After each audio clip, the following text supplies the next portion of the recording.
Okay, guys, we're going to continue reading A Crazy Day with Cobras. We are on Chapter 9. Chapter 9 is called Camouflage. Jack and Annie stepped lightly toward dead leaves and pushed aside feathery weeds that towered above them. They carefully climbed over twigs, pebbles, and tangled roots. They skirted around a deserted anthill as high as Jack's knees. When they got to the edge of the cobra's clearing, Jack stopped. He held up his hand and Annie nodded. They peered between tall blades of grass. The emerald rose glittered in the sunlight. It looked as big as a softball. The cobra was still coiled around her nest, but now she looked as big as a monster in a fairy tale. "Whoa," Jack breathed. "What do you think we should do?" Annie whispered. "Should I just run as fast as I can, grab it, and run back?" No, said Jack. He was shocked by how big the cobra looked. "I think she's asleep," said Annie. "We can't really tell," said Jack. "Her eyes are hard to see because of her camouflage." "So how?" started Annie. "That's it," said Jack. "Camouflage." What about it?" said Annie. "That's how we'll get the emerald," said Jack. "We'll use our camouflage." "You mean like leaves?" said Annie. "Yeah, leaves would be good," said Jack. They looked around. There, he pointed to a vine with large light green leaves. He and Annie gripped one of the leaves and pulled until it tore off the vine.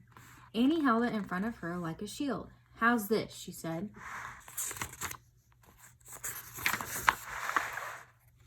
"Great," said Jack. "Now one for me." He and Annie gripped another leaf and pulled until they ripped it from the vine too.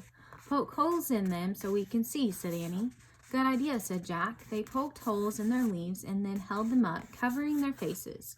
Jack moved his leaf around until he could see the emerald through the eye holes. "Go slowly and stick with me," said Jack. 2 steps, then stop. 2 steps, then stop. "Got it," said Annie.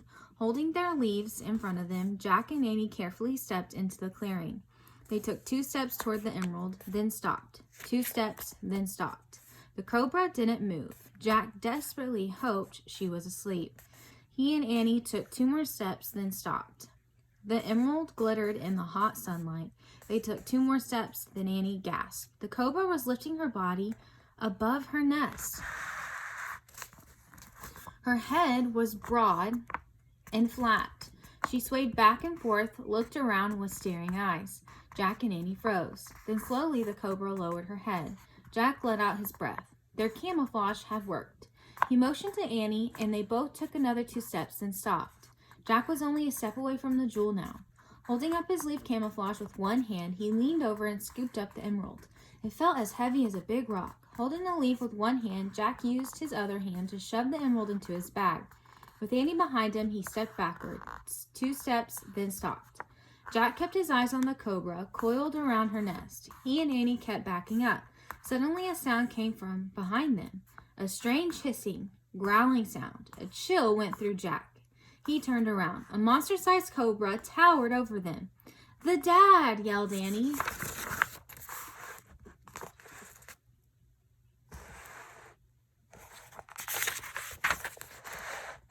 The male cobra had the same coloring as the female.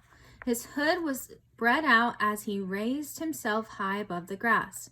He swayed from side to side, staring down at Jack and Annie with cold, unblinking eyes. He opened his giant mouth, showing 2 deadly fangs. "Ah!" said Jack and Annie. They dropped their leaves and crouched down, hiding themselves in the grass.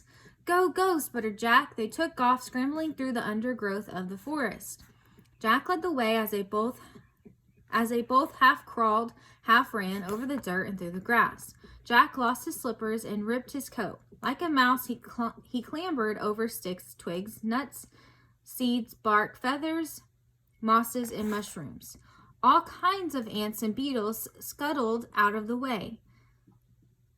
The air was filled with screeching insect sounds. Jack had no idea where he was running, but he knew he couldn't stop. He was sure the cobra was slithering after them, thrashing through the undergrowth. Maybe both king cobras were searching for them now, he thought, and all the forest was screaming about it. Jack stumbled over a stick. He scrambled up from the dirt and looked around wildly. Where was Annie? He didn't see her. Had she gone off in another direction? Where were the cobras? Had they chased after Annie instead of him? Jack panicked. "Annie!" he shouted. The ground trembled. Jack heard thumping, thrashing, and bells. He crouched down in the grass and covered his head. He heard Annie shout, "Jack, where are you, Jack?" She sounded as if she was up in a tree. "What's going on?"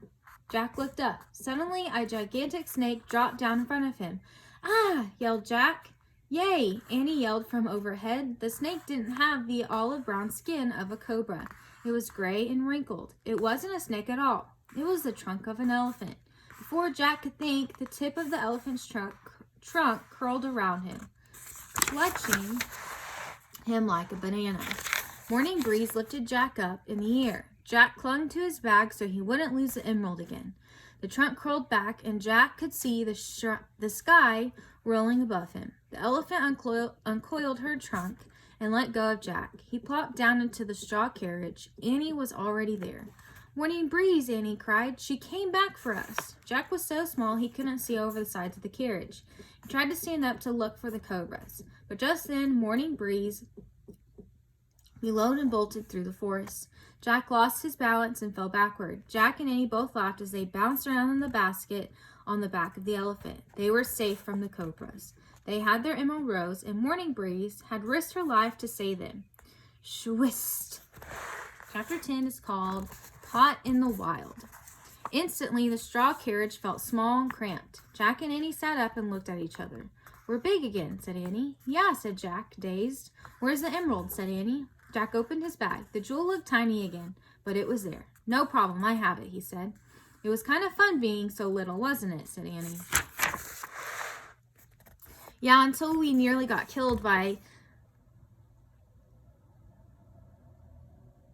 humongous, super poisonous snakes," said Jack. "Humongous, super poisonous snakes." "Thanks for saving us, Morning Breeze," called Annie. She reached out from the carriage and patted the elephant's wrinkled skin. "Yeah, thanks," said Jack. Morning Breeze made a trumpet sound and swayed from side to side as she tramped through the low, scraggly brush. "I wonder where she's going," said Jack. The elephant slowed down. She sniffed the air with the tip of her trunk. Then she stopped near a clump of bushes and made a low, purring sound. A sniffling noise came from behind the bushes. Branches and leaves shook and parted. "Oh, wow," breathed Annie. A baby elephant bumbled out into the open. He had a fuzzy head and bright, shining eyes.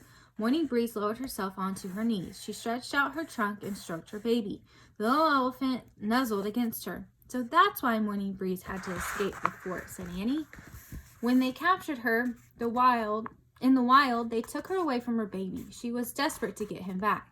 "Yeah," said Jack, "and after she found him, she came back to help us."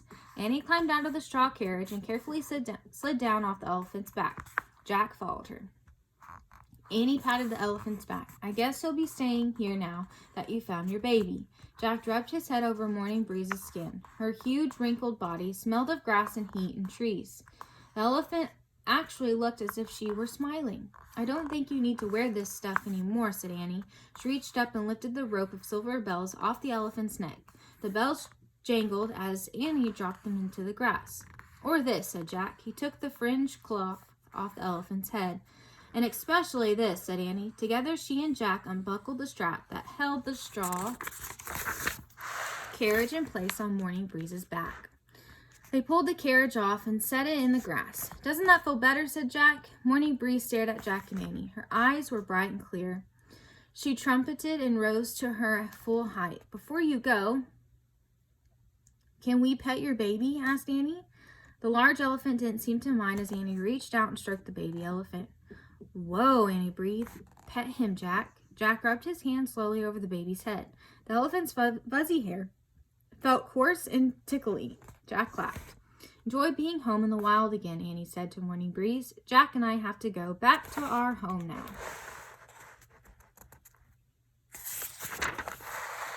"Thanks, Morning Breeze," said Jack. "Good luck." "We love you," said Annie. Morning Breeze flapped her ears and waved her trunk at them. Then she turned and lumbered off with her baby at her heels. The two of them kicked up grass and dirt as they disappeared into the brush. "Wow," said Annie. "Yeah," said Jack. Annie turned to Jack and laughed. "We look like we've been in a train wreck," she said. "No kidding," said Jack. They both lost their pointy shoes and their coats were torn and dirty. At least we have our Emerald Rose, said Annie, and Morning Breeze is back with her baby. Mission done, said Jack. So let's go back to the treehouse, said Annie. Yeah, said Jack. He looked around. But where the heck are we? I think the big field we came through is over there, said Annie, pointing. I hear a lot of bug noises. Let's look. Jack and Annie headed for the field. Ow, ow, weeds and rocks jabbed their bare feet. Jack just missed stepping on a large anthill. He and Annie picked their way through the scrubby forest until they came to the edge of the yellow field.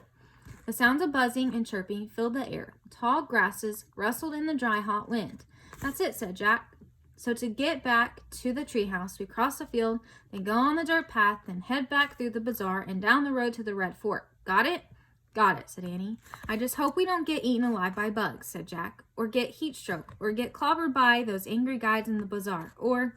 Enough, stop, said Annie, grinning. One thing at a time. Come on, don't be a chicken. The bugs are more afraid of us than we are of them. Run. Annie and Jack started running through the dry, dusty field.